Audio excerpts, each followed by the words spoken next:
Good afternoon, ladies and gentlemen, and a very warm welcome to the grand challenge of Whole House Retrofit. And what a grand challenge it is. We have a huge job to do in the next 20 or 30 years in this country. My name is Nigel Griffiths. I'm the director of the Sustainable Traditional Buildings Alliance.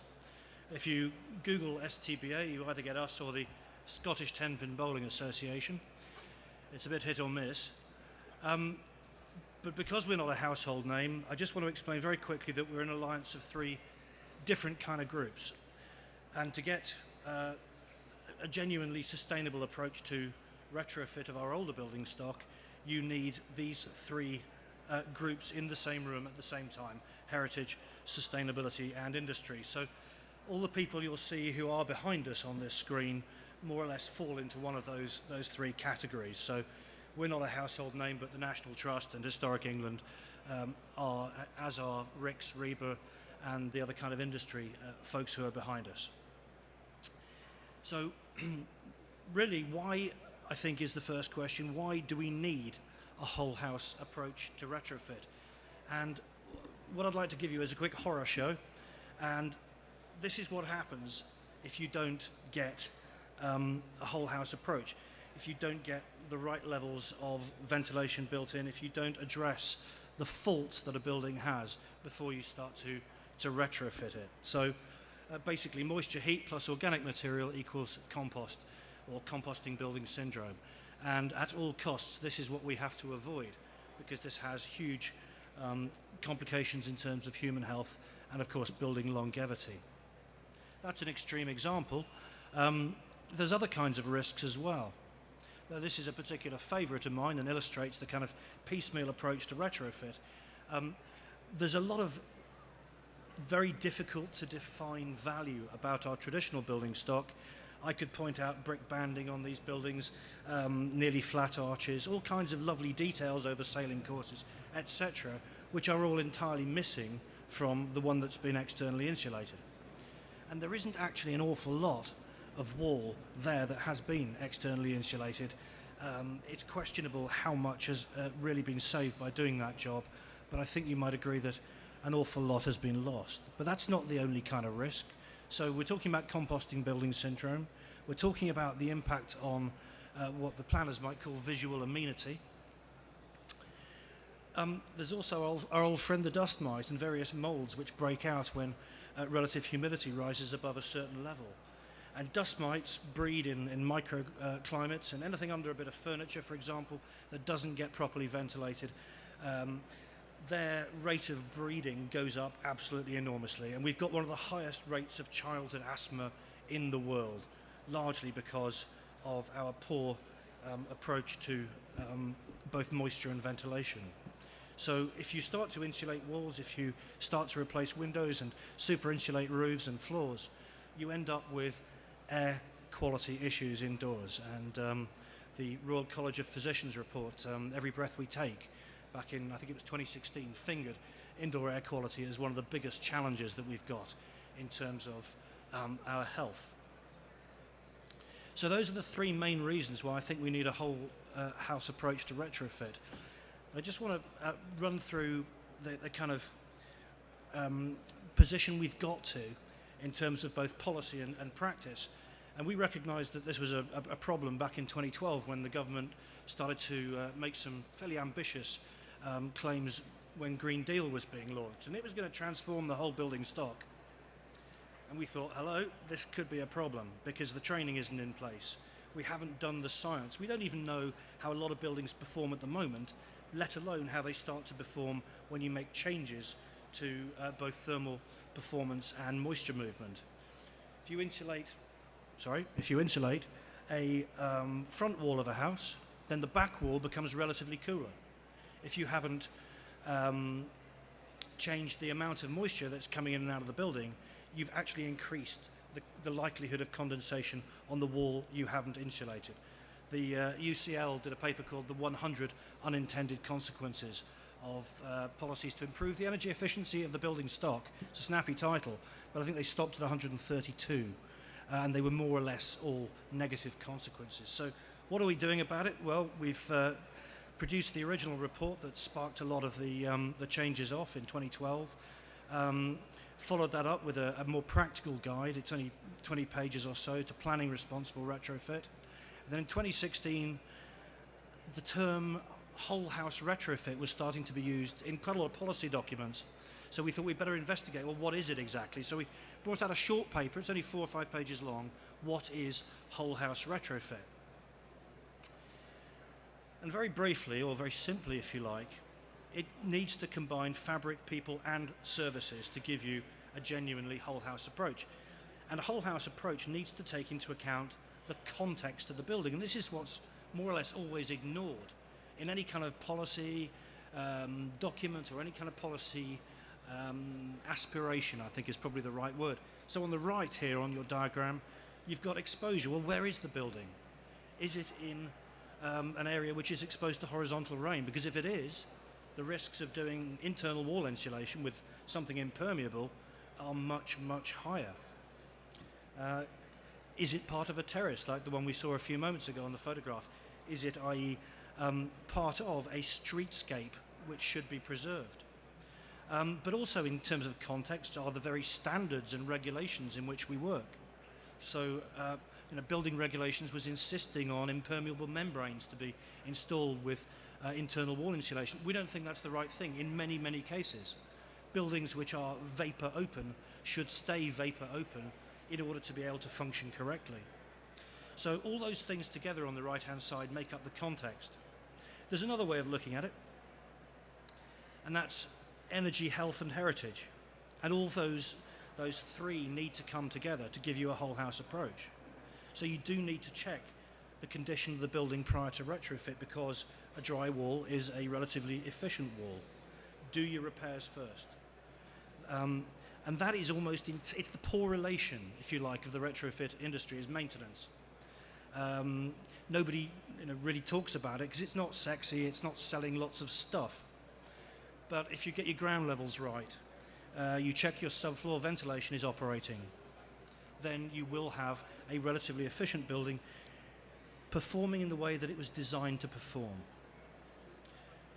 We've got to look at health, we've got to look at moisture risk and indoor air quality, and I think genuine sustainability, which is the kind of tomorrow that we want to leave to our children and our grandchildren, should include heritage. If the world is not beautiful and fun to live in, then I don't want to bother saving it.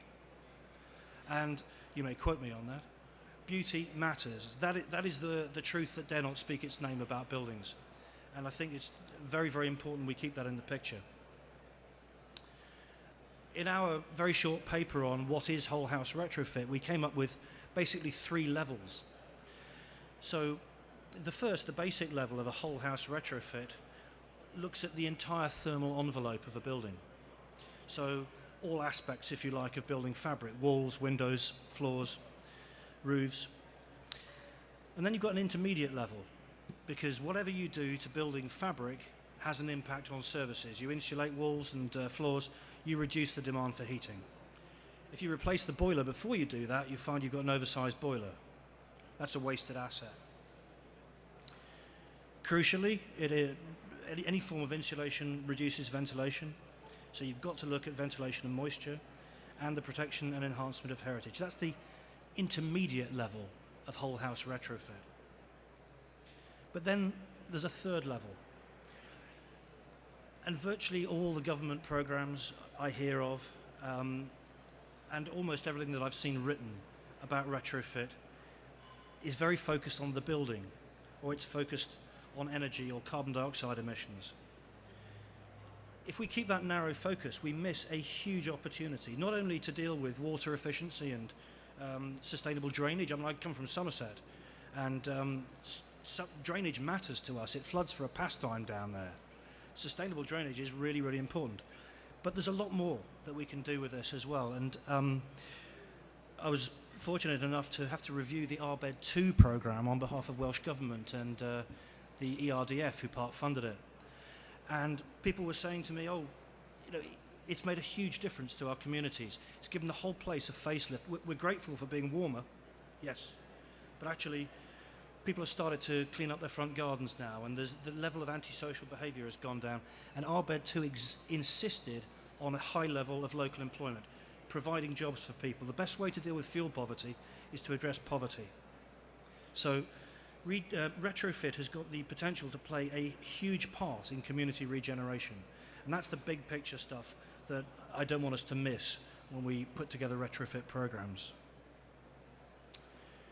Well, the Each Home Counts report picked up on this question of the whole house approach, and there's a couple of quotes there on the right. I won't run through them, but the term holistic or whole house appears on numerous occasions in that document. It really represents a sea change.